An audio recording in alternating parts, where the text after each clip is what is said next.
Guidance کی ضرورت نہیں ہے آپ صلی اللہ علیہ وسلم کے بعد؟ انسان کہاں دیکھے اگر گائیڈنس چاہیے ہو؟ بالکل ٹھیک ہے.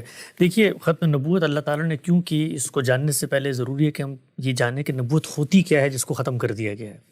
اللہ تعالیٰ کی جو اسکیم ہمیں اس کے اپنے الفاظ میں اس کے پیغمبروں کی وساطت سے ملتی ہے، اس کو پڑھ کے ہمارا نبوت کا کانسیپٹ ڈیولپ ہوتا ہے.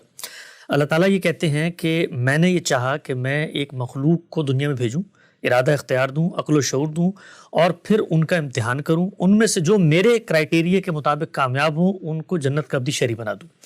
یہ اللہ تعالیٰ کی اسکیم تھی اور اس کا ایک نتیجہ وہ مرتب کرنا چاہتے تھے. اس کے لیے انہوں نے انسانوں کو پیدا کیا.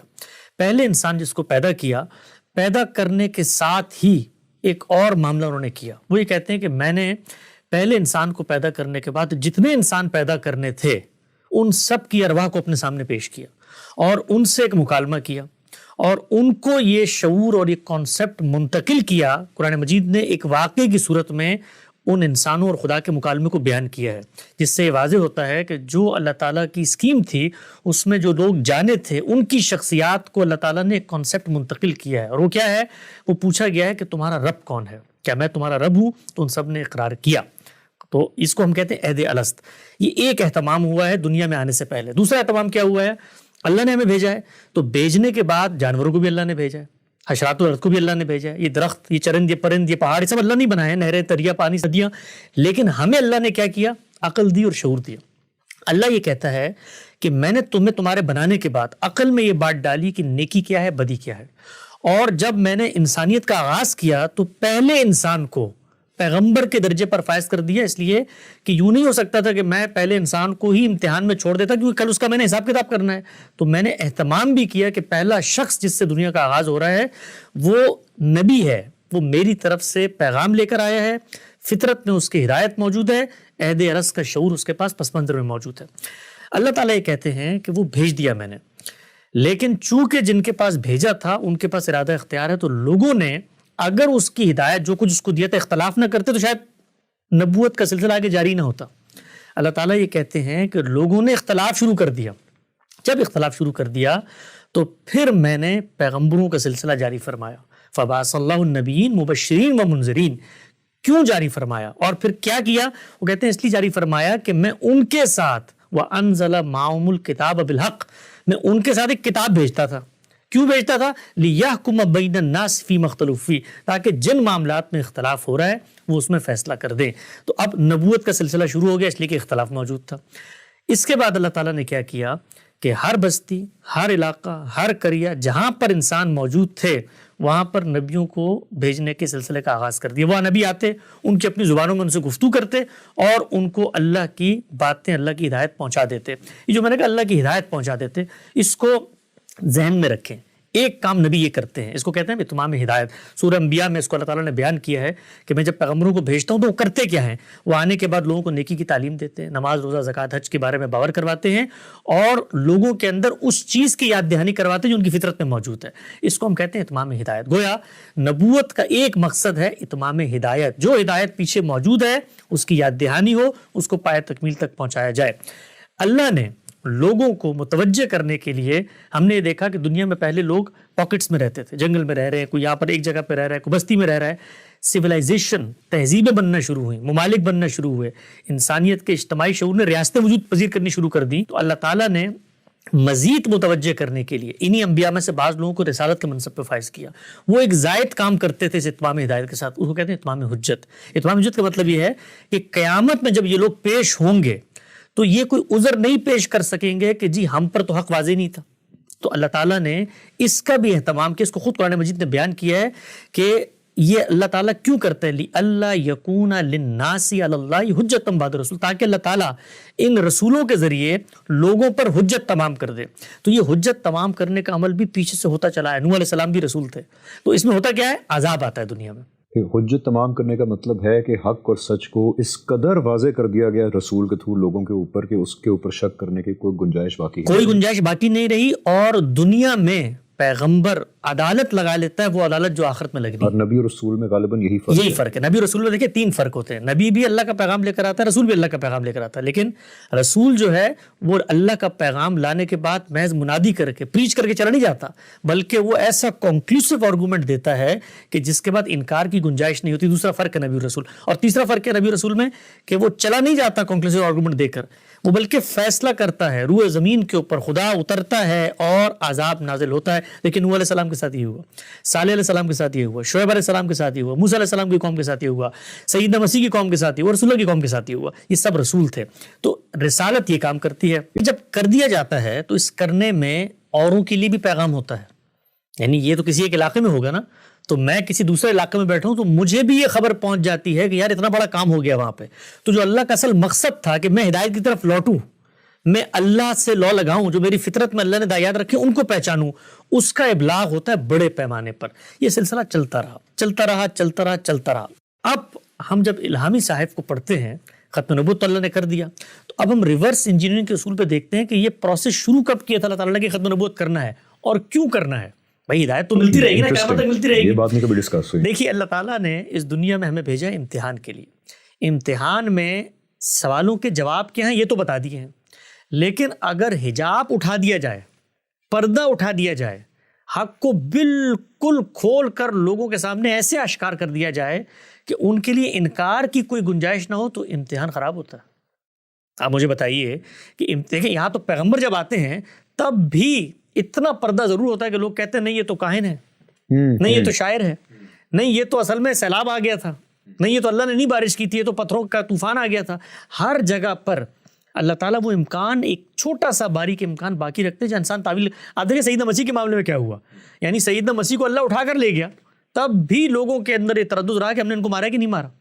اس لیے قرآن میں آتا نا کہ اللہ کہتے ہیں اگر میں سامنے آ گیا، فرشتے سامنے آ گئے تو حجاب اٹھ جائے گا اور انکار کی گنجائش ختم ہو جائے گی اور امتحان ختم ہو جائے گا. تو اللہ تعالیٰ نے ایک کام کیا. وہ کام یہ کیا کہ ان کو پتہ تھا، وہ تو علام الغیوب ہیں، ان کا علم حکمت بالغہ، جانتے ہیں دنیا کہاں جا رہی ہے. تو دنیا جس طرف آگے بڑھ رہی تھی وہ بڑھ رہی تھی اسٹیبلش ریکارڈڈ ہسٹری کی طرف، اور اس کے بعد جو حقائق ایک شخص ایک جگہ پہنچا رہا ہے وہ دوسری جگہ اسی قطعیت، اسی یقین سے پہنچ سکتے ہیں. تو اللہ تعالیٰ نے وہ حجاب بھی برقرار رکھنا ہے، اور جو مقصد تھا پیغمبر کو بھیجنے کا کہ ہدایت پہنچ جائے، اس کا بھی اہتمام کرنا ہے. تو یہ دونوں چیزیں کب ہوں گی اس کا فیصلہ اللہ نے 4000 سال پہلے کیا. 4000 سال پہلے اللہ کی اسکیم ختم نبوت کی شروع ہوتی ہے، جس وقت انہوں نے جو پرانی اسکیم تھی بستی بستی پیغمبر بھیجنے کی اس کو روک دیا، اور امام الرسل جناب سیدنا ابراہیم کا انتخاب کیا اور ان کو دنیا کے وسط میں لا کر آباد کر دیا، اور فیصلہ یہ کیا کہ اب میں ایسی 2 قوموں کو تشکیل دوں گا، ایسی 2 نسلیں وجود پذیر ہوں گی جو کام پیغمبر تنہا کھڑے ہو کے کرتا تھا، پوری کی پوری قوم وہی کام کر رہی ہوگی. تو اس کا نتیجہ کیا نکلے گا؟ جب قوم وہ کام کرے گی تو قوم ہمیشہ نسلوں میں وہ کام کرتی ہے، وہ اسٹیبلش فیکٹ بنتا ہے، وہ آگے منتقل ہونا شروع ہو جائے گا. تو اب جب منتقل ہونا شروع ہو جائے گا تو دنیا تاریخ کے دور میں داخل ہو رہی ہے، تو نہ میرا حجاب اٹھے گا نہ میری ہدایت رکے گی. یہ اسکیم تھی جس کا اللہ تعالیٰ نے آغاز کیا. لیکن آغاز کس میں کیا؟ انسانوں میں. تو اب انسانوں کو قوم بننا ہے، قوم نے ذمہ داری اٹھانی ہے، اس قوم کا اپنا امتحان ہے. تو ہم نے یہ دیکھا کہ 2 قوموں کا انتخاب ہوا، بنی اسرائیل اور بنی اسماعیل. بنی اسرائیل اپنی ذمہ داری کو اٹھانے میں ناکام ہو گئے. جب وہ ناکام ہو گئے تو آپ یہ دیکھیے کہ اس قوم پر اتمام حجت کرنے کے لیے کہ تمہیں میں نے قیامت تک کی ذمہ داری دے کے بھیجا ہے، اللہ تعالیٰ نے غیر معمولی واقعے کے سیدنا مسیح کو بھیجنے کی صورت میں آپ یہ دیکھیے وہاں حجاب اٹھتے ہوئے نظر آتے ہیں. بھائی بن باپ کے بندہ پیدا کر دیا، وہ بندہ مردوں کو زندہ کر رہا ہے، برس کے مریضوں کا علاج کر رہا ہے، تاکہ لوگوں کو توجہ ہو کہ یار یہ کتنا غیر معمولی کام ہے. بچپن میں بول پڑے گئے، ہمارے میں نبوت کا دعویٰ کر دیا، تب بھی وہ قوم نہیں مانی. دوسری طرف دوسری قوم کون سی تھی؟ بنی اسماعیل. بنی اسماعیل ایک لمبے عرصے تک خدا کے اسی پیغام کو لے کر کھڑی رہی. دنیا کے وسط میں خدا کا معبد تعمیر ہوا، لوگوں کو اس کی طرف لانے کا اہتمام کیا گیا، یہ سب کچھ ہوا، لیکن وہاں بھی شرک پیدا ہو گیا. اب جب شرک پیدا ہو گیا تو اللہ تعالیٰ نے یہ فیصلہ کیا کہ یہ جو میری اسکیم تھی، اس اسکیم میں ایک پہلو تو لوگوں نے اپنے عمل سے ناکام کر دیا، دوسرے میں ایک پہلو باقی تھا کہ اس قوم کو میں توجہ دلاؤں، اس قوم میں آخری پیغمبر مبعوث کروں. تو اللہ تعالیٰ نے کام کیا، رسول اللہ صلی اللہ علیہ وسلم کو بھیجا. جب آپ صلی اللہ علیہ وسلم کو بھیجا تو آپ صلی اللہ علیہ وسلم پر اتنی بڑی تعداد لوگوں کی ایمان لے آئی کہ جو ہدایت پیغمبر لے کر آیا تھا وہ قرآن مجید کی صورت میں اس قوم نے اگلی نسلوں تک بے کم و کاست، بغیر کسی تردد، بغیر کسی غلطی، بغیر کسی اندیشہ اور شائبہ ابطال کے آگے منتقل کر دیا۔ اب جب منتقل کر دیا تو یہ بالکل ایسے ہی ہے کہ رسول اللہ صلی اللہ علیہ وسلم میرے سامنے بیٹھے ہوں یا قرآن مجید میرے سامنے موجود ہوں، یہ دونوں ہم پلہ ہیں، یہ دونوں برابر ہیں، اس لیے کہ پیغمبر کو بھی میں دیکھتا ہوں اور پیغمبر کی بات کو بھی میں دیکھ رہا ہوں۔ تو اللہ تعالیٰ نے اس موقع پر یہ فیصلہ کیا کہ پیغمبر جو کام کرنے آتے ہیں تمام ہدایت اور اتمام حجت، وہ حتمی طور پر دنیا کے اسٹیج پہ میں نے کر دیا ہے، اور کرنے کے بعد نسلوں میں اس کا پیغام جاری کر دیا ہے۔ اس وجہ سے اللہ تعالیٰ نے تاریخ کے اس دور میں نبوت کا خاتمہ کیا جہاں پر ہسٹری بھی ریکارڈ ہو رہی ہے، انسانیت کا شعور بھی اتنا اجاگر ہو گیا کہ وہ ہر جگہ پیغام کو پھیلا رہا ہے۔ آپ ذرا تصور کریں اگر آج کے دور میں پیغمبر موجود ہوتا اور وہ لائیو ٹی وی میں بیٹھ کے گفتگو کر رہا ہوتا اور وہ معجزات دکھا رہا ہوتا، آپ مجھے بتائیے کوئی حجاب باقی رہتا ہے امتحان کا؟ کچھ بھی باقی نہیں رہتا، پوری دنیا پہ کھل جاتا، پوری دنیا پہ کھل جاتا۔ تو وہ حجاب بھی باقی ہے کیونکہ امتحان ہے، لیکن ہدایت پہنچ گئی۔ تو اس وجہ سے اللہ تعالیٰ نے نبوت کا خاتمہ کیا۔ یہ اس بات کا بھی جواب ہے کہ اللہ تعالیٰ آج کے دور میں رسول اور نبی بھیج کے میریکلز کیوں نہیں کرتے تاکہ پوری دنیا لائیو ٹی وی کے تھرو وٹنس کر سکے، بیکاز پردہ اٹھانا مقصود نہیں ہے پوری دنیا کے سامنے، ورنہ امتحان ختم ہو جائے گا۔ بالکل ایسے ہی ہے۔ اگر میں صحیح سمجھ پایا ہوں تو آپ کہہ رہے ہیں کہ دو کام ہوتے ہیں نبی اور رسول کے، ایک تو اتمام ہدایت، یعنی کہ ہدایت کو پوری پرزرو طریقے سے لوگوں کے اندر پہنچا دیا جائے، وہ بھی آپ صلی اللہ علیہ وسلم کے اوپر کام کمپلیٹ ہو گیا، قرآن کریم سنت ہم تک بالکل محفوظ صورت میں پہنچ گئی۔ ایون جو آپ صلی اللہ علیہ وسلم کے ناقدین بھی ہیں وہ بھی یہ مانتے ہیں کہ بہرحال قرآن جو ہے بالکل پرزروڈ ہمارے تک پہنچ گیا۔ یہ کام پہلے کی امت نہیں اس طرح کر پائی۔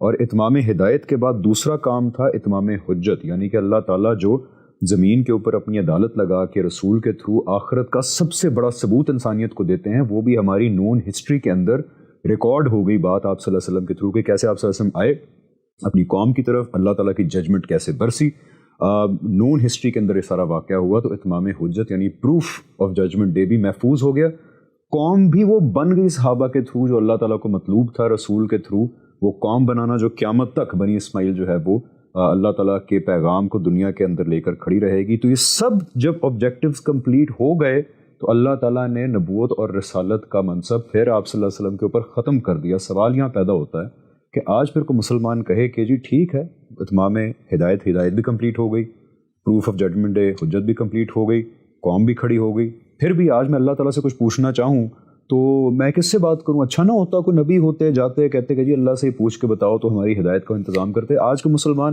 جس کی سیٹسفیکشن نہیں ہوتی اس کو کیٹیگوریکلی بتائیں کہ وہ کہاں جائے اللہ تعالیٰ کی ہدایت لینے کے لیے۔ دیکھیے، جس وقت اللہ تعالیٰ نے ختم نبوت کا فیصلہ کر لیا تو اس کا سب سے پہلا ناگزیر تقاضا کیا ہے؟ پہلا ناگزیر تقاضا یہ ہے کہ ہم صرف اس بات پر ایمان نہ لائیں کہ محمد رسول اللہ صلی اللہ علیہ وسلم رسول تھے، ہمیں 3 باتیں ہیں جو لازماً ماننی، اور یہ 3 باتیں ہماری ایمان کی بنیاد ہیں، اور ان 3 باتوں میں سے کسی ایک بات سے بھی اگر ہم انکار کریں گے تو ہم پیغمبر پر ایمان نہیں لا رہے، اگرچہ ہم ان کو اللہ کا رسول مانیں۔ پہلی چیز کیا ہے؟ پہلی چیز یہ ہے کہ محمد رسول اللہ صرف اللہ کے رسول نہیں ہیں بلکہ وہ اللہ کے آخری رسول ہیں۔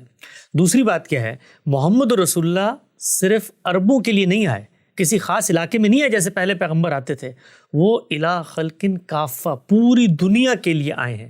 اور تیسری بات ہمیں یہ ماننی ہے کہ محمد صلی اللہ علیہ وسلم جو ہیں، جو ہدایت لے کر آئے ہیں وہ ہدایت قیامت تک کی ہدایت ہے۔ اب اگر وہ قیامت تک کی ہدایت ہے، یہ میں نے کیوں کہا قیامت تک کی ہدایت؟ اس لیے کہ وہ ہدایت خود بتا رہی ہے، وہ خود بتا رہی ہے کہ قیامت تک کیا معاملات ہونے ہیں اب اس کے بعد، ان قوموں کے ساتھ کیا ہونا ہے جنہوں نے محمد کو نہیں مانا، ان قوموں کے ساتھ کیا ہونا ہے جنہوں نے مانا، ہر چیز حتمی طور پہ اس کتاب میں آ گئی۔ اب کوئی شخص یہ کہتا ہے کہ جی کسی اور کو بھی پیغمبر ہونا چاہیے ہے، تو سب سے پہلی بات اس پر ہم آتے ہیں کہ ضرورت کیسے پوری ہوگی۔ سب سے پہلی جو اس کو دلیل لے کر آنی ہے وہ دلیل یہ لے کر آنی ہے کہ قرآن مجید جس وقت محمد صلی اللہ علیہ وسلم کو قیامت تک کی ہدایت دے کر بھیج رہا ہے۔ آپ کو میں ایک دلچسپ بتاؤں، بنی اسرائیل کے اندر جب پیغمبر آتے تھے نا، پے در پہ اللہ تعالیٰ نے بھیجے، تو ہر پیغمبر آنے والے پیغمبر کی پیشن گوئی کرتا تھا، ٹھیک ہے۔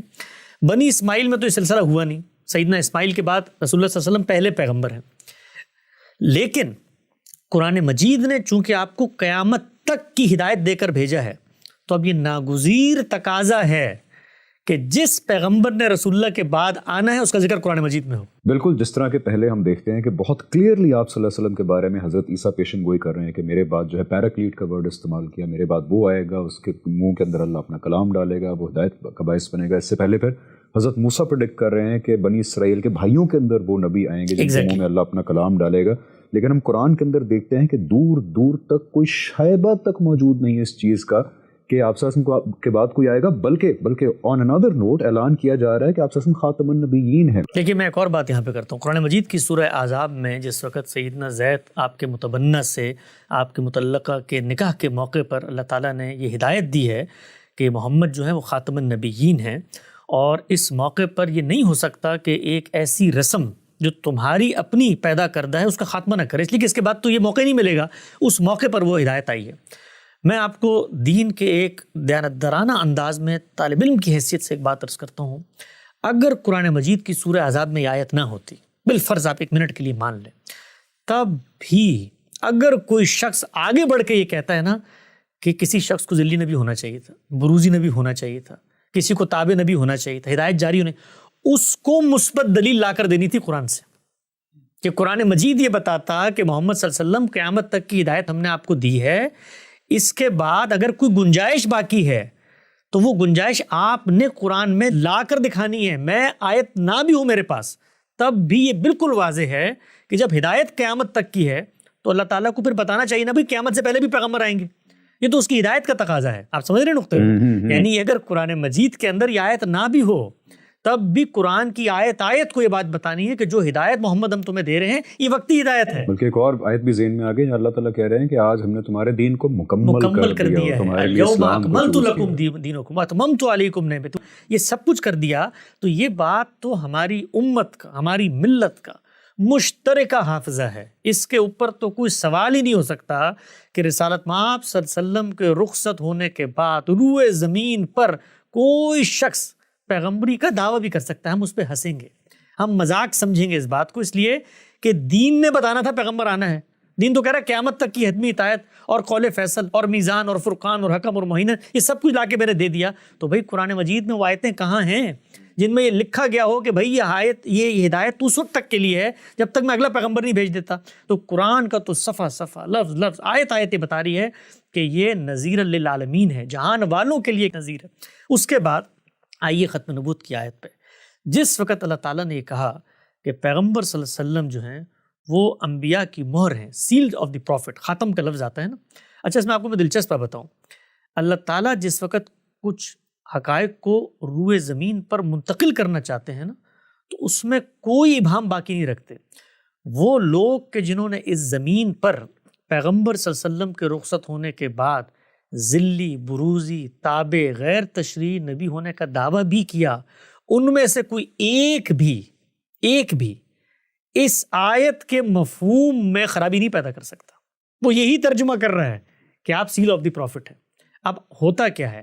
ہوتا یہ ہے کہ وہ یہ کہتے ہیں کہ جو سیل کا مطلب ہے، ایک تو یہ ہے کہ جی مہر لگا کے آپ نے معاملے کو بند کر دیا، تو یہ اس مفہوم میں بھی تو آ سکتی ہے نا کہ یہ مہر تصدیق کے لیے ہے.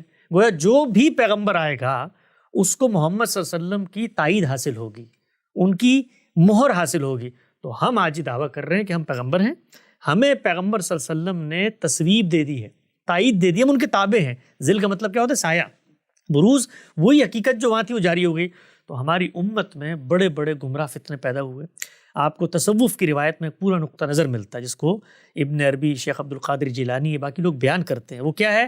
وہ یہ ہے کہ نبوت کا جو خاتمہ ہوا ہے وہ صرف ایک پہلو سے ہوا ہے. وہ کیا ہے؟ صوفیہ کہتے ہیں تشریع نبوت کا خاتمہ، وہ غیر تشریع تو بھی جاری ہے. قادیانی صاحب غالباً صوفی مسلک سے تھے. اب ان کے کیا معاملہ ہوا اس کو میں آگے بیان کرتا ہوں. تو یہ چیز انہوں نے پیدا کر دی، انحراف. جب یہ انحراف پیدا کر دیا تو اب تو قرآن نے فیصلہ کرا نا، ہم قرآن کے پاس جائیں گے. کیا قرآن مجید جس وقت آپ کو نبیوں کی مہر قرار دے رہا ہے تو آپ کا جو دوسرا مفہوم ہے کہ ہو سکتا ہے کوئی اور بھی آ جائے اس کی تصدیق رسول اللہ صلی اللہ علیہ وسلم کر لیں، تو وہ تصدیق تو اس کتاب کے اندر ہونی ہے نا بھائی.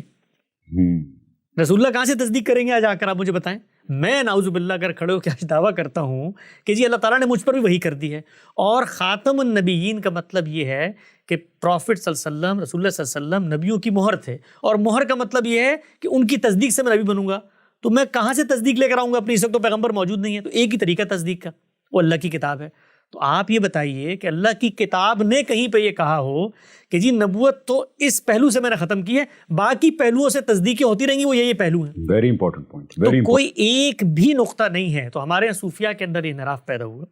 اسی طریقے سے بعض لوگوں نے سیدنا مسیح اور مہدی کے نزول ثانی کے بارے میں بعض تصورات پیدا کیے، اس میں کچھ انحرافات پیدا ہوئے. مرزا غلام احمد صاحب قادیانی کے ہاں انحرافات اور اسی طریقے سے ختم نبوت کے تصور کے اندر جو مختلف نوعیت کی خرافات پیدا ہوئیں وہ کمبینیشنز کا مجموعہ ہے.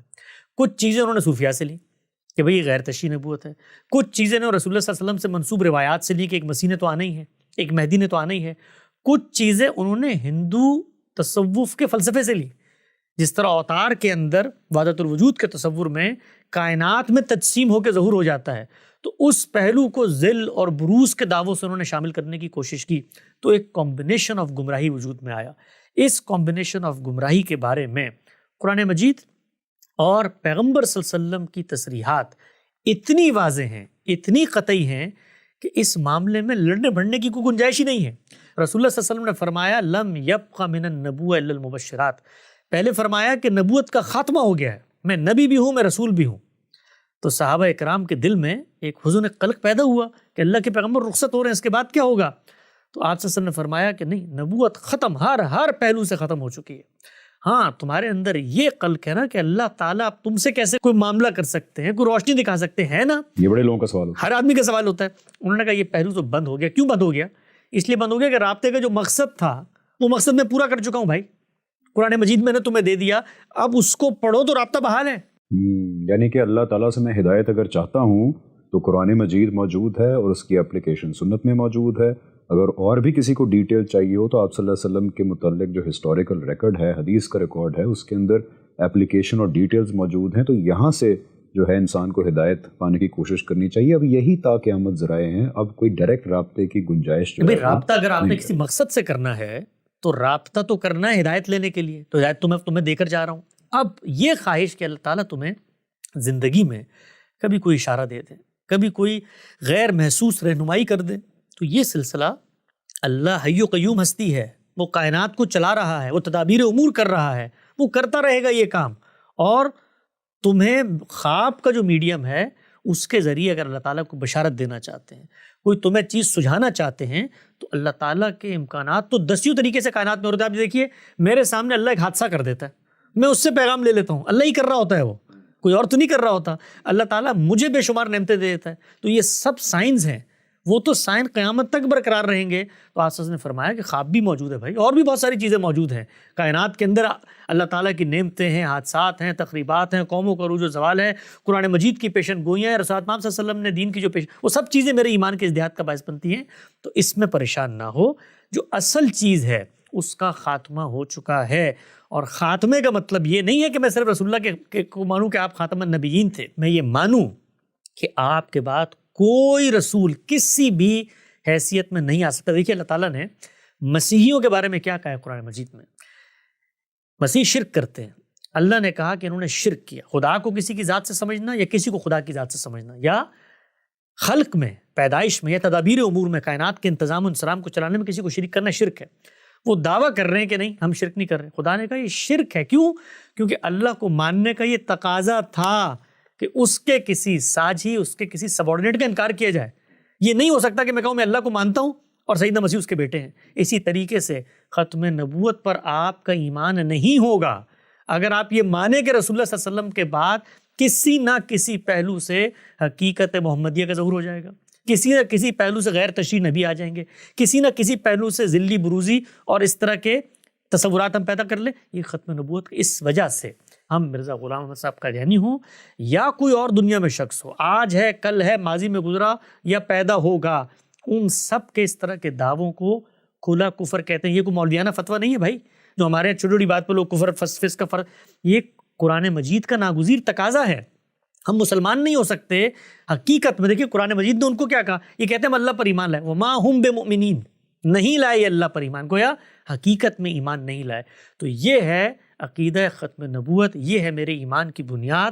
جو شخص اس میں سوئی کے برابر انحراف کرتا ہے وہ حقیقت میں عقیدہ ختم نبوت کو نہیں مان رہا. بالکل حسن بھائی، آئی تھنک کہ آپ نے تو بہت شدت سے یہ واضح کر دیا ہے کہ قرآن کی روح سے اور احادیث، ظاہری بات ہے ساری احادیث یہاں بیان نہیں کی جا سکتی بیکاز وہ اتنی زیادہ ہیں کہ میرا خیال ہے آدھا گھنٹہ پونا گھنٹہ تو پھر وہ حدیثیں بیان کرنے میں لگ جائے گا، جہاں آپ صلی اللہ علیہ وسلم نے کوئی کسر نہیں چھوڑی یہ بات واضح کرنے کے اندر کہ کیوں ہر طرح کی نبوت رسالت آپ صلی اللہ علیہ وسلم پہ ختم ہو چکی ہے.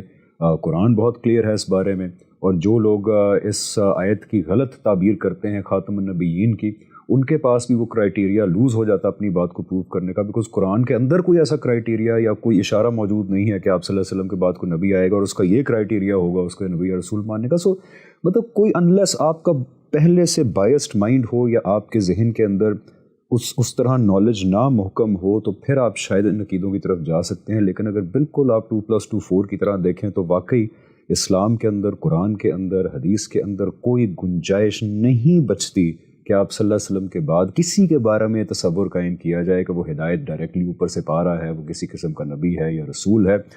یہ تو ایک میں اور بات کرتا چلوں کہ آپ نے تو بالکل ہی بلڈوزر پھیر دیا ہے تمام، کیونکہ قادیانیز کے علاوہ کچھ اور قائد بھی ہیں جو یہ سمجھتے ہیں کہ کچھ گنجائش ہے آپ صلی اللہ علیہ وسلم کے بعد، تو آپ نے تو ان کے اوپر بھی بلڈوزر پھیر دیا. اور یہاں میرا یہ سوال آتا ہے کہ اگر یہ اتنا کفریہ عقیدہ ہے، یعنی کہ اتنے ہی یہ اسلام کے خلاف ہے، کفر ہے، اتنا خلاف ہے، تو پھر جو اس عقیدے کے ماننے والے ہیں کہ آپ صلی اللہ علیہ وسلم کے بعد نبی اور رسول ہیں، تو ان کو پھر جب اسلام سے نکال کے کافر قرار دیا جاتا ہے تو پھر سب سے بلند آواز آپ کی کیوں ہوتی ہے اس چیز کے خلاف؟ بہت اہم سوال ہے. دیکھیے اس سوال پہ ذرا ٹھنڈے دل و دماغ سے ہم گفتگو کرتے ہیں. عام طور پر جس وقت ہم بتاتے ہیں احمدی حضرات ہوں یا اور بھی بہت سارے نقطہ نظر ہیں، اس وقت میں ان کو یہاں زیر بحث نہیں لے کر آتا، ورنہ بہت بڑے بڑے لوگوں کی عقیدتوں پر بہت ضربیں اور بڑی آنچیں آئیں گی، اس لیے کہ وہ لوگ ہیں کہ جن کو توحید کا ریپریزنٹیٹیو بنا کر بیان کیا جاتا ہے، اور ان کے عقائد کی اگر تحلیل کی جائے تو اس میں صریح شرک بھی ہے اور صریح کفر بھی ہے. اس پہ ہم انشاءاللہ الگ سے بات کریں گے. لیکن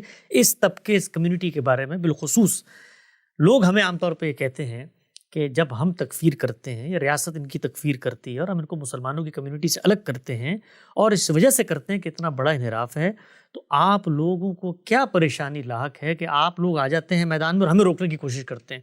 ہمیں جب آپ روکتے ہیں تو پھر ہم اس کا یہ نتیجہ کیوں نہ نکالیں کہ آپ لوگوں کے دل میں ان کے لیے کوئی نرمی ہے، یا آپ لوگوں کے دل میں ان کا جو انحراف ہے اس کی سنگینی اس قدر واضح نہیں ہے. تو میں بہت ہی ہمبل طالب علمانہ انداز میں بات کو سمجھیں، اس کے بعد اختلاف کرنا ہے اختلاف کریں. ہمارا پرابلم کیا ہے اس پرابلم کو میں آپ کو سمجھاتا ہوں. یہ تو واضح ہو گیا کہ یہ کھلا کفر ہے، اس میں کوئی انکار کی گنجائش ہی نہیں ہے. یہاں تک ہم نے کہہ دیا کہ کوئی اس تصور میں ادنا انحراف پیدا کرتا ہے تو حقیقت میں وہ ختم نبوت کا قائل ہی نہیں ہے. یہ سب کچھ ہو گیا. اس کے بعد ہمیں دو چیزیں دیکھنی ہیں. پہلی چیز یہ دیکھنی ہے کہ میں دنیا میں کیا اختیارات لے کر آیا ہوں بطور انسان کے. اللہ تعالیٰ نے اس دنیا میں پیغمبروں کو جب مبعوث کیا تو مبعوث کرنے کے بعد جو مخاطبین تھے ان کے بارے میں ایک اسکیم آف تھاٹ ہے جس کو اپنی کتابوں میں منتقل کیا ہے. وہ کیا ہے کہ پیغمبر کا انکار کرو گے تو سزا ملے گی. ٹھیک ہے، اب یہ ناگزیر تقاضا ہے کہ پیغمبر کے سامنے جو مجرمین ہیں ان کی تعین کی جائے، بتایا جائے کہ بھئی یہ مجرم ہیں، انہوں نے انکار کیا ہے اور اب ان کے اوپر عذاب کا کوڑا برسے گا. گویا وہاں پر تکفیر کرنا بھی، اور اگر کوئی خود کافر ہو کر کھڑا ہوا ہے تو اس کے اوپر سزا کا اطلاق کرنا بھی ناگزیر تقاضا ہے.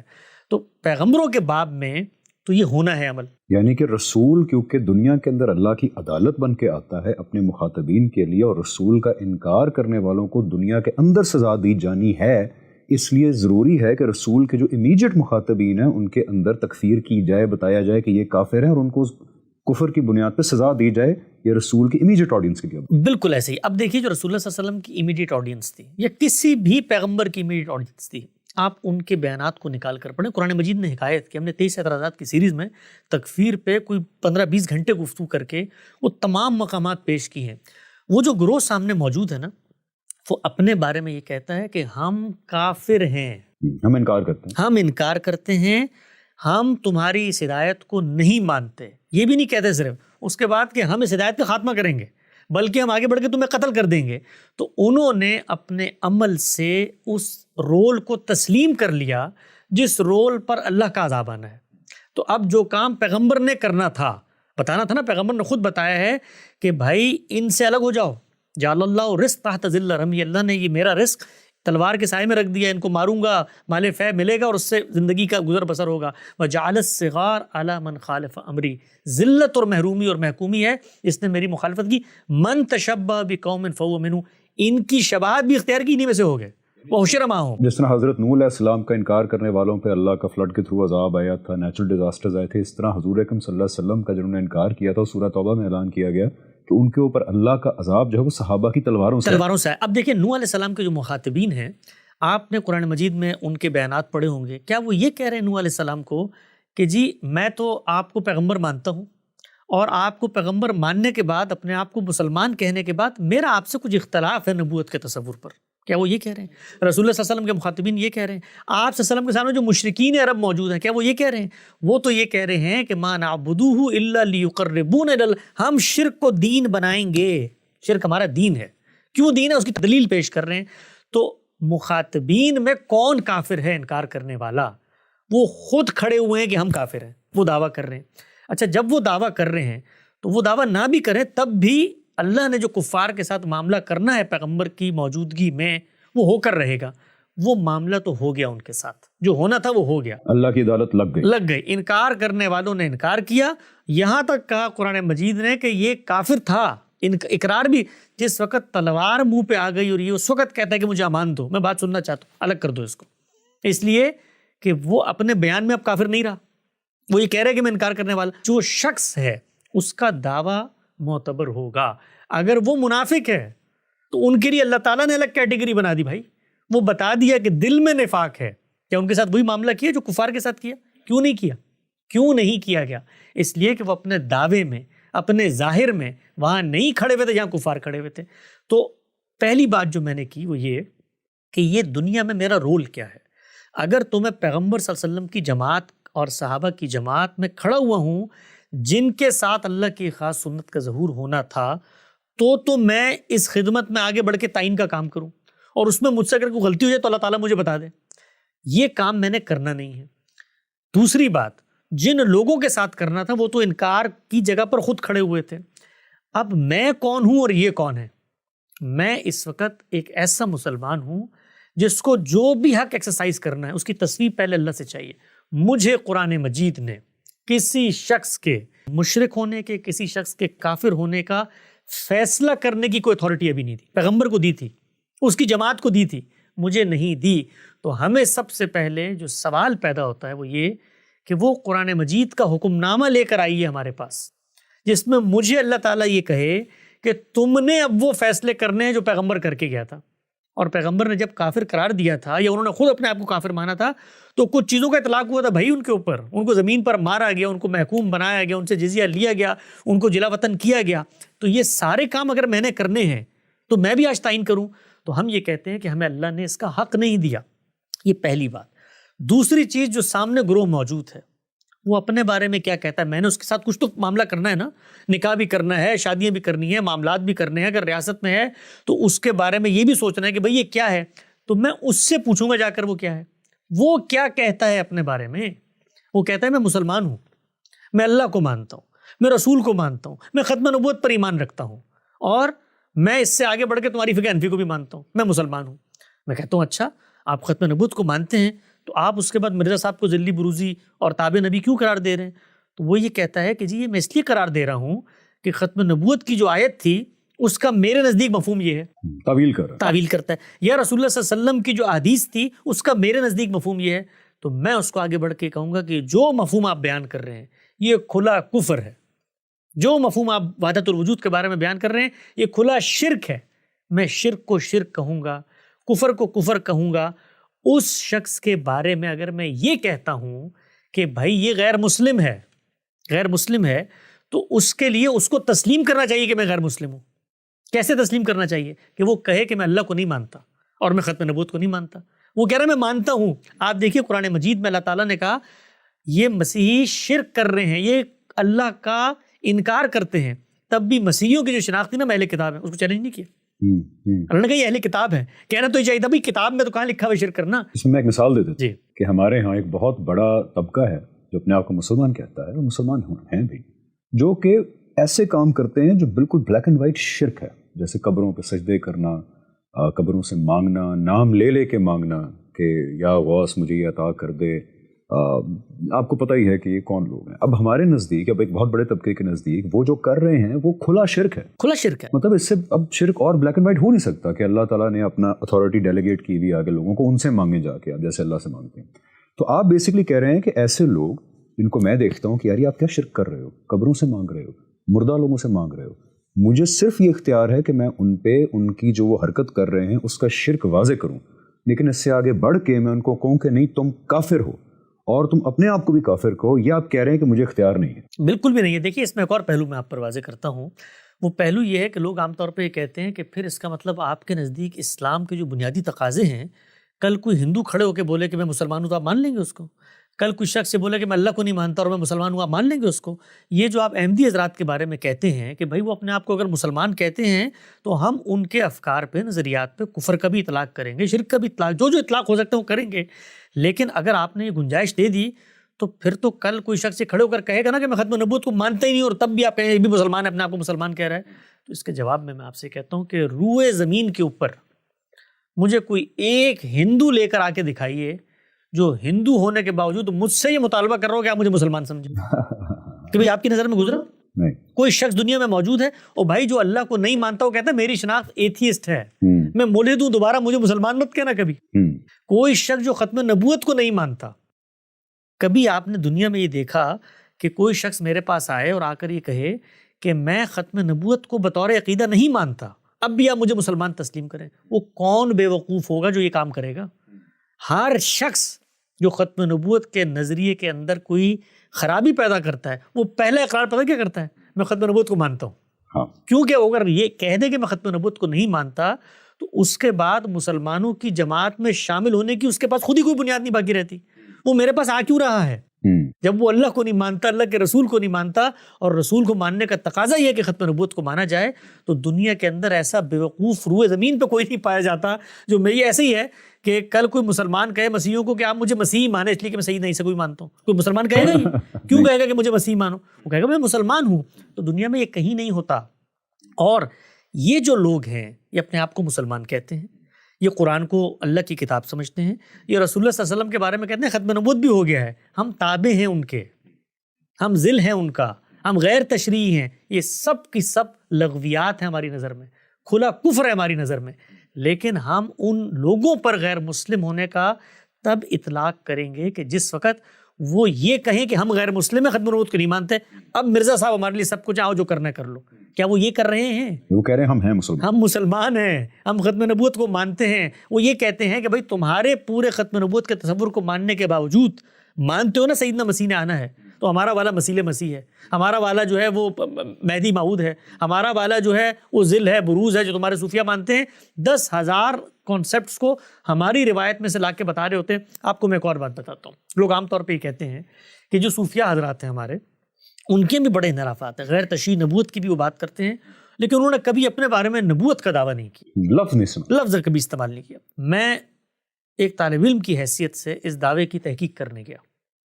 آپ یقین جانیں، میری اینیمیٹڈ ویڈیوز ہیں اس کے بعد، یہاں لنک ڈسکرپشن میں آئے گا، لوگ اس کو دیکھیں. وہ عبارتیں ان کی اپنی زبانی میں نے نقل کی ہیں.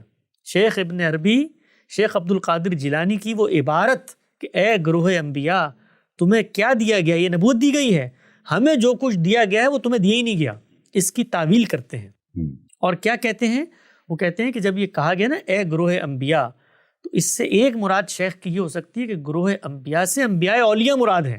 اولیاء کے بھی انبیاء، اولیاء کے انبیاء مراد ہیں. یعنی کہ شیخ عبد القادر جیلانی اپنے حلقہ اولیاء کے انبیاء سے مخاطب ہیں اور ان کو کہہ رہے ہیں کہ مجھے جو کچھ دیا گیا تمہیں وہ دیا ہی نہیں گیا.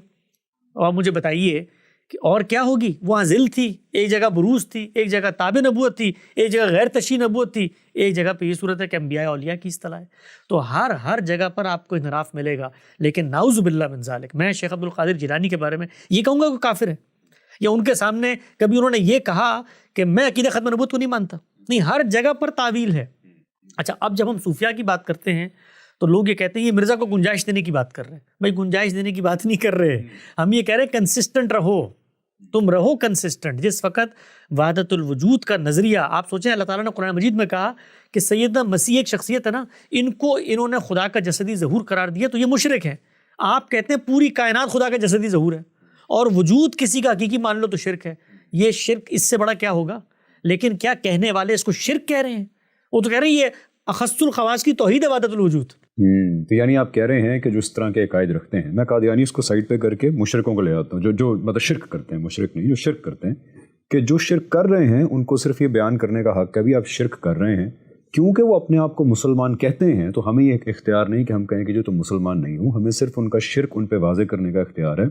اب کیا وہ مسلمان تھے, نہیں تھے, اسلام کے دائرے سے خارج ہو گئے, یا اللہ تعالیٰ ان کی غلطی کو کہیں مطلب ان کو کوئی چھوٹ دے دیں گے, کچھ معافی ہو جائے گی, یہ سارے معاملات قیامت کے دن پتہ لگیں گے. ہمیں دنیا کے اندر وہ اختیار نہیں دیا گیا. ہمارا اختیار صرف اتنا ہے کہ ان کے اوپر ان کے عقیدے کا کفر بار بار واضح کریں, اور جو وہ اپنے بارے میں دعویٰ کر رہے ہیں اس دعوے کی تردید میں, یعنی وہ کہتے ہیں میں مسلمان ہوں, تو میں اس سے کیا کہوں گا بھائی اگر مسلمان ہوں تو عقیدہ ختم نبوت کو ویسے مانو جیسے ماننے کا حق ہے. یہی کہوں گا نا. یہاں میں یہ کہوں گا کہ تم جھوٹ بول رہے ہو, تم مسلمان ہو, تم تو ختم نبوت کے عقیدے کو مانتے نہیں, تو آگے سے کیا کہے گا؟ وہ کہے گا میں اپنے بارے میں دعویٰ کر رہا ہوں, میں مانتا ہوں. آپ کس اصول پہ دعویٰ کر رہے ہیں کہ میں نہیں مانتا؟ میں کہوں گا دیکھو مجھے ظاہر میں نظر نہیں آ رہا. وہ کہتا ہے آؤ میں تمہیں بتاتا ہوں کیسے, میں اس کی تعویل کرے گا. تو اب گفتگو جائے گی مکالمے میں. جیسے وہ جو کھلا شرک کر رہے ہیں وہ بھی تعویل کرتے ہیں. ہم شرک نہیں کرتے. جو قبروں میں سجدہ کرتے ہیں وہ تو اپنے آپ کو توحید کے چیمپئنز کہتے ہیں. کہتے ہیں تو وسیلہ بن رہا ہے, تو توسل ہے, تو یہ چیزیں ہر جگہ پہ تعویل ہوتی ہے. تو ہم یہ کہتے ہیں کہ یہ جتنے منحرفین ہیں عقیدہ ختم نبوت میں ادنی انحراف کفر ہے, کھلے کفر کے مرتکبین ہوتے ہیں. اپنے بارے میں کیا کہتے ہیں کہ ہم کفر کر رہے ہیں. جب وہ کہتے ہیں کہ ہم کفر نہیں کر رہے تو اب ہم نے ان سے مکالمہ کر کے ان کو دعوت دینی ہے, ان کو یہ بتانا ہے, آپ نے حکم ہی لگانا ہے نا جو اللہ نے آپ کو نہیں اختیار دیا. آپ ان سے شادی نہ کریں بھائی, آپ شادی نکاح نہیں کرنا چاہتے, آپ ان کا ذبیحہ نہ کھائیں. آپ کو 10,000 آپ کہتے ہیں ہماری آئیڈینٹی میں خلط مبس کرتے ہیں, تو سیاسی مسئلہ ہے نا, آپ ان سے سیاست کی جگہ پہ ڈیل کریں. لیکن میں جب اس سے یہ مطالبہ کرتا ہوں کہ تم اپنے آپ کو غیر مسلم کہو, یہ بالکل ایسے ہی. آپ تصور کریں, لوگ عام طور پہ سمجھتے نہیں ہیں, دیوبندیوں کو, ہمارے جو دیوبندی علماء ہیں ان کے اوپر سب سے پہلے جو تکفیر کی گئی ہے بر صغیر میں, وہ بریلوی اکابر علماء کی جانب سے کی گئی ہے. اور وہ کیا ہے کہ یہ گستاخ رسول ہے. رسول اللہ صلی اللہ علیہ وسلم کے منصب کو ماننے کے جو تقاضے ہیں یہ ان کو نہیں مانتے, اس لیے نبوت پر ایمان نہیں رکھتے, اس لیے گستاخ ہیں, اس لیے کافر ہے. ٹھیک ہے, پوری کتابیں لکھی گئی ہیں اس پہ, اور اس تکفیر کے فتوے کو بڑے بڑے لوگوں نے عالم عرب تک پہنچایا کہ ان کی تکفیر ہے, کر دی. آپ اس کے بعد ایک اور مطالبہ کر رہے ہیں, علماء دیوبند کو یہ کہہ رہے ہیں کہ یہ جو ہم نے تمہارے بارے میں تکفیر کا فیصلہ ہے تم بھی مانو گے تم کافر ہو, مانو اس کو, مانو تم. وہ تو المحنت اور المفنت لکھ کے بتا رہے ہیں کہ بھائی کیا بیوقوفی کی بات کر رہے ہو کہ ہم کافر ہیں, ہم تو مسلمان ہیں. وہ کہتے ہیں مسلمان ہو تو ہماری نظر میں تو تم شرک کرتے ہو, ہماری نظر میں تو کفر کرتے ہو. یہی کام بریلوی کرتے ہیں, نہیں کرتے ہیں بھائی. پیغمبری یا رسالت تو سیکنڈری معاملہ ہے نا, شرک پرائمری معاملہ ہے. پرائمری معاملے کے اندر جب آپ تعویلیں کر رہے ہوتے ہیں تو آپ ان کی شناخت کے اوپر کبھی حکم نہیں لگاتے. تو اس وجہ سے ہم لوگ یہ کہتے ہیں کہ اس گروہ کو کچھ کہنا ہے تو جا کر کہو کہ تم عقیدہ ختم نبوت کو حقیقت میں نہیں, وہی بات کو جو قرآن مجید نے کہی ہے, وما ہم بمؤمنین, تم ختم نبوت کے عقیدے کو نہیں مانتے, کہو جا کر آپ, کوئی مسئلہ نہیں. لیکن آپ کہیں تم غیر مسلم ہو, تو کہے گا میں مسلمان ہونے کا دعویٰ کر رہا ہوں, تم میرے بارے میں کیسے حکم لگا سکتے ہو؟ نہیں لگا سکتے. یہ حکم لگانے کا اختیار ہمیں اللہ نے نہیں دیا. حکم لگانے کے لیے جو احوال کی مطابقت ہے خارج میں, وہ بندے کا بیان ہے, اس کے بارے میں نفی کی جگہ پر نہیں کھڑا ہو سکتا. جس جگہ پر کھڑا ہو سکتا ہوں وہ اس کا عمل ہے. عمل کفر پہ مبنی ہوگا, کفر کہیں گے. آپ کو پتہ ہے علامہ اقبال نے اپنے خطبات میں, اصل میں جب اپنے بزرگوں کی بات آتی ہے تو اس وقت تعویلوں کے ایسے پہاڑ کھلنا شروع ہو جاتے ہیں. جس وقت ہم نے تصوف کے اوپر بات کرنی شروع کی, آپ یقین جانیں لوگوں نے کتابیں لکھی اور ایسی تعویلات کی کہ یہ جو وہ یہ کہہ رہے ہیں یہ اصل میں ان کے فریم آف ریفرنس میں جا کر دیکھے تو اس سے تو اس کی یہ مراد ہے. وہ بھائی قرآن کی روشنی میں کیا مراد ہے؟ کیا قرآن یہ امکانات پیدا کرتا ہے تشریح غیر تشریح نبوت کے؟ کیا قرآن غوث کتب ابدال کے یہ اختیارات بتاتا ہے جو آپ پیدا کر رہے ہیں؟ کیا قرآن یہ بتاتا ہے کہ پیغمبر کے بعد کائنات کی زمام لوگوں کو دے دی جائے گی, اچھا ان کو ایک طرف کریں؟ یہ شیعہ حضرات کیا کرتے ہیں, یعنی پیغمبر صلی اللہ علیہ وسلم کے بعد وہ کہتے ہیں کہ قیامت تک اللہ تعالیٰ نے ریاست کا حکمران کیا ہوگا اس کا فیصلہ کر دیا, اور وہ معصوم عن الخطا ہے. یعنی پیغمبر کے منصب کے بعد ایک پورا منصب تخلیق کر دیا. اور کہتے ہیں باقی صحابہ نے اس فیصلے کو تسلیم نہیں کیا. کتنا بڑا حکم لگایا جاتا ہے. یہ ختم نبوت کا انکار ہے کہ نہیں حقیقت میں؟ بھائی اللہ کا پیغمبر جب چلا گیا معاملہ ختم ہو گیا, آپ ہی دعویٰ کر رہے ہیں, پھر ہمارے صوفیہ دعویٰ کرتے ہیں, پھر ہمارے یہاں بڑے بڑے فلاسفر دعویٰ کرتے ہیں. آخرت کو آپ مانیں گے تو اس کے کچھ تقاضے پیدا ہوں گے نا. علامہ اقبال کہتے ہیں یہ دنیا ہی آخرت ہے, یہی احوال ہے, یہی جنت جہنم ہوگا. تو قرآن کا تو انکار ہو گیا. تو اب جو لوگ کہتے ہیں نا کہ جی چور تو یہ نہیں کہہ رہا کہ میں نے چوری کی ہے, وہ کہتے ہیں ہم نے چور کو بٹھا کے ثابت کیا کہ تم نے چوری کی ہے, اب تو آپ مانیں نا. یعنی ہم جب یہ کہتے ہیں کہ بھائی جنہوں نے چوری کی ہے, لوگ کہتے ہیں نا کہ چور کو تو چوری کہیں گے نا, تو وہ چور کہتا ہے میں نے چوری نہیں کی. اس کے جواب میں علماء کہتے ہیں نہیں, ہم نے بٹھا کر ثابت کر دیا ہے. بھائی آپ نے کیا ثابت کیا ہے؟ وہ تو آج تک نہیں مان رہے ہم نے چوری نہیں کی. وہ تو آپ نے یہ ثابت کیا کہ آپ کے نزدیک عقیدہ ختم نبوت سے انحراف ہو گیا. یعنی کہ آپ نے ثابت کر دیا کہ اس نے چوری کی ہے, پھر بھی وہ کہہ رہا ہے کہ میں نے چوری نہیں کی. اب جج آئے گا اور جج ہی فیصلہ کرے گا, اور جج تو قیامت کے دن آئے گا. قیامت کے دن آئے گا. وہ جو کہتے ہیں نا پارلیمنٹ نے فیصلہ کر دیا, وہ پارلیمنٹ پہلے استقرار حق لے کر آئے اللہ تعالیٰ سے. کہ پارلیمنٹ کو یہ حق دیا کس نے کہ لوگوں کو دنیا کے اندر یہ فیصلہ کرے, یہ حق اللہ نے دیا, اس کے بعد جمہوریت نے دیا. نیشن اسٹیٹ کے اندر اس طرح ہم لوگوں کے کفر و ایمان کا فیصلہ کرتے ہیں. اب ایک سوال ہے یہاں پہ, اور میرے آخری 2 سوال رہ گئے, اس کے بعد ہم اختتام کی طرف جاتے ہیں. یہاں سوال یہ ہے کہ بالکل ٹھیک ہے, یہ بات مان لی کہ ہر مسلک کے کچھ ایسے عقائد ہیں جس کے بارے میں دوسرا مسلک یہ کہتا رہا ہے ہسٹوریکلی کہ ان عقائد کی بنیاد پہ یہ اسلام کے دائرے سے باہر ہیں. ایک بہت بڑی تاریخ ہے فتووں کی بھی, تکفیر کی بھی. اب کچھ میرا خیال ہے مسلمانوں کو ٹھنڈ پڑ گئی ہے ماڈرن زمانوں کے اندر, لیکن ایک بہت بڑی تاریخ ہے جہاں پہ ہر مسلک دوسرے کی تکفیر کرتا رہا ہے. لیکن یہاں پہ آرگومنٹ یہ کیا جاتا ہے کہ جہاں پہ قادیانیوں کی بات ہے, احمدیوں کی بات ہے, تو وہاں پرنسپل یہ انووک کیا جاتا ہے کہ جی یہ ان کے معاملے میں تو ساروں نے مل کے تکفیر کر دی ان کی, سب کہہ رہے ہیں کہ یہ کفر ہے. تو اس سچویشن کے اندر پھر کیوں نہ, اگر سارے کہہ رہے ہیں تو کر دیا جائے. تو کیا یہ پرنسپل ٹھیک ہے کہ اگر میجورٹی ایک گروپ آف پیپل کو کہے کہ ان کا عقیدہ کفری ہے تو ان کو اسلام سے باہر کیا جا سکتا ہے؟ پرنسپل ٹھیک ہے, کہیں قرآن میں یہ پرنسپل بیان کیا گیا ہے؟ اکثریت کی بنیاد پر حق و باطل کا فیصلہ ہوتا ہی نہیں ہے. اکثریت کی بنیاد پہ جب غلط بھی فیصلہ ہو جائے تو اس کو مانا جاتا ہے. ہم مانتے ہیں اس وقت قادیانیوں سے ہم شادی کرتے ہیں؟ نہیں کرتے. ہم اس وقت جب آئی ڈی کارڈ لینے جاتے ہیں وہاں لکھتے ہیں, سب کچھ مانتے ہیں کیونکہ فیصلہ کر دیا. فیصلہ غلط بھی ہو تب بھی مانا جاتا ہے. لوگ عام طور پہ کہتے ہیں نا کہ جی یہ پارلیمنٹ کا فیصلہ خدا کا فیصلہ نہیں ہوتا. خود علماء دوسری جگہ رو رہے ہوتے ہیں کہ پارلیمنٹ کو اختیار نہیں ہونا چاہیے, جی کل یہ ہم جنس پرستی کو جائز قرار دے دے گی. یہ تھوڑی ہو سکتا ہے کہ لوگوں کو ہم اختیار دے دیں. تو لوگوں کا کوئی بھی اختیار جنہوں نے ایکسرسائز کیا ہے اس سے اختلاف بھی ہو سکتا ہے. اس پر ہم یہ تو ضرور کہیں گے کہ جب فیصلہ ہو گیا تو انارکی پیدا نہیں کریں گے. تو یہ جو معاملہ ان کے ساتھ ہوا نا کہ سب نے مل کر کیا, تو یہ ٹھیک ہے کہ سب نے مل کر کیا, لیکن یہ سب کو مل کر کرنے پر جو مجبور کرنے والی قوت ہے وہ بھی یہ خود ہے. یعنی احمدی حضرات, میں نے پچھلے دنوں ایک انٹرویو میں کہا کہ ان لوگوں نے اس چیز کا آغاز کیا ہے, پہلے نام الگ کیا. یہ جتنے باقی لوگ تھے ان کے انحرافات پائے جاتے تھے, لیکن یہ لوگ سیاست میں بھی آئے, انہوں نے الگ خطہ ارض حاصل کرنے کی بھی کوشش کی. کہہ رہے ہیں کہ احمدیز نے پہلے تکفیر کر دی. احمدیز تکفیر لوگ عام طور پہ کہتے ہیں جی وہ محمد حسین بٹالوی ایک عالم تھے, اہل حدیث عالم تھے, انہوں نے جو ہے اس کا آغاز کیا تھا انفرادی سطح پر. تو آج ہمارے اوپر 10 لوگوں نے تکفیر کے فتوے لگائے ہوئے. ہر مولوی پہ بھائی دو علماء دیوبند میں بھی تو تکفیر ہوئی ہے. کہنے سے مراد یہ تھی کہ منظم سطح پر تکفیر. کیا کسی ادارے نے, اس زمانے میں مسلم لیگ موجود ہے, اس زمانے میں دارالعلوم دیوبند موجود ہے, اس زمانے میں جمعیت علماء ہند موجود ہے, جو مسلمانوں کی سیاسی قیادت ہے, ان لوگوں نے تکفیر کی. ایک شخص نے اٹھ کر فتوے کا آغاز کیا, اس نے لوگوں سے دستخط لے لیے.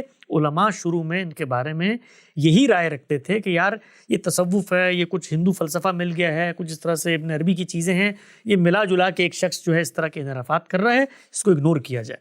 لیکن ان لوگوں نے آگے بڑھ کر نہ صرف یہ کہ اس چیز کو کہ جی عقیدہ ختم نبوت میں انحراف پیدا ہو گیا, کچھ زائد معاملات شروع کر دیے, جس وجہ سے کہتے ہیں نا, علامہ اقبال نے بھی کہا کہ رسول اللہ کو ان کی گدی سے اتاری خود بیٹھنا چاہتے ہیں. یعنی اپنی بیگمات کو ازواج مطہرات کا نام دینا شروع کر دیا, اپنے ساتھیوں کو صحابہ کرام کہنا شروع, یعنی وہ تاب نبوت بھی نہیں رہی, ذرا اس سے 2-4 کلومیٹر آگے بڑھنے کی کوشش کی. پھر اس کے بعد سلطنت کا حصول, اور آگے بڑھ کر یہاں تک کہہ دیا کہ جو ہماری وہی جو مجھ پر آئی اس کو نہیں مانتا. مرزا بشیر الدین محمود کی میں نے کتاب کے اقتباسات پیش کیے تھے, آج تک کوئی تعویل نہیں کی احمدیوں نے, اس کی کوئی تعویل نہیں کر سکے.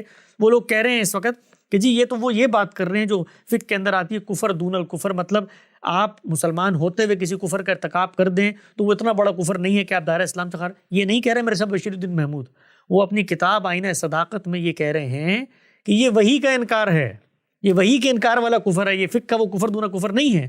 تو انہوں نے اس کا آغاز کیا. اس کے بعد مسلمانوں نے ایک جذباتی سیاسی رد عمل دکھایا. ہمارا اس کے بارے میں موقف یہ ہے کہ ایک شخص بیوقوفی کرے، ایک گروہ بیوقوفی کرے تو جواب میں ہمیں بیوقوفی نہیں کرنی چاہیے، پہلی بات۔ دوسری بات، اس کا حق ہمیں دین نے نہیں دیا۔ یہ پرنسپل کہیں بیان نہیں ہوا کہ میجورٹی اگر کسی کو کافر کہے تو اس کو اسلام سے نکالا جا سکتا ہے، کہیں ایز اے میکنزم بیان کیا گیا قرآن میں؟ جو میکنزم کے طور پہ بیان ہوا ہے وہ یہ ہے کہ کسی کلمہ گو کی تکفیر نہیں ہوگی، کسی قبلہ رو کی تکفیر نہیں ہوگی، کسی مسلمان جو اپنے بارے میں مسلمان ہونے کا دعویٰ کر رہا ہے، رسول اللہ صلی اللہ علیہ وسلم نے فرمایا اگر تم اس کی تکفیر کرو گے تو اللہ کی نظر میں تم کافر ہو جاؤ گے۔ سب چیزیں اس کے الٹ بیان کی گئی ہیں۔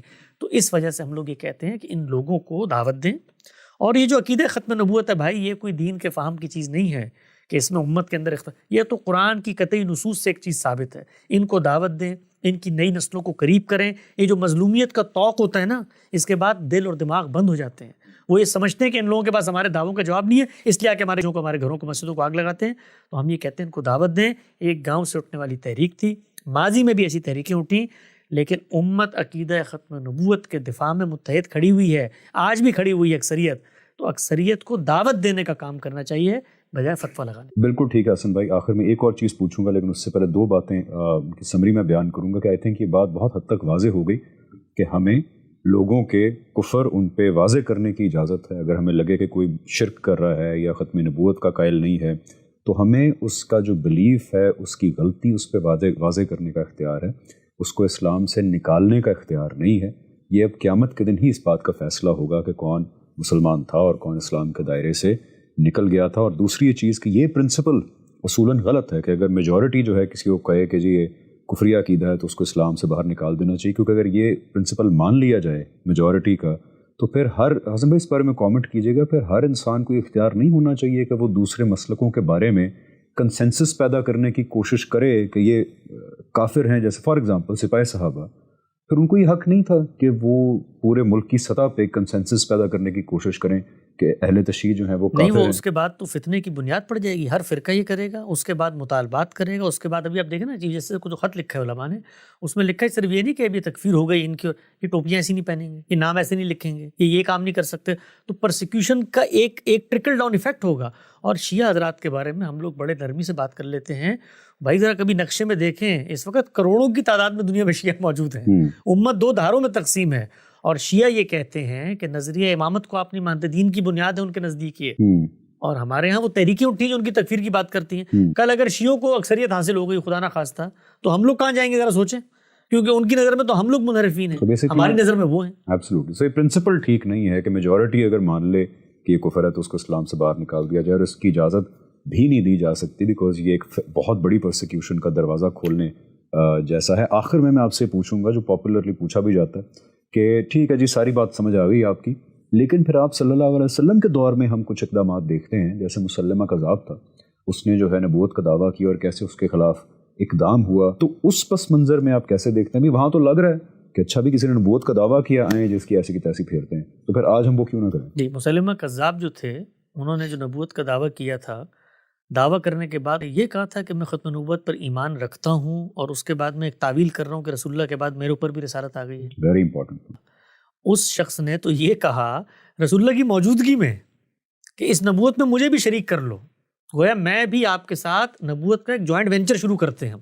اس نے یہ کہا، کیا مسلمہ کذاب یہ کہتا تھا کہ میں مسلمان ہوں اور مسلمان ہوتے ہوئے میں نے ختم نبوت کی آیات اور روایات اور صوفیاء کے تصورات کی روشنی میں غیر تشریح نبوت کا یہ نقطہ نظر پیدا کرنے کے بعد ایک تابع نبی کی حیثیت سے آج میں دعویٰ کر رہا ہوں؟ نہیں، وہ تو کہتا تھا کہ میں اپنا ایک تصور لے کر آ رہا ہوں۔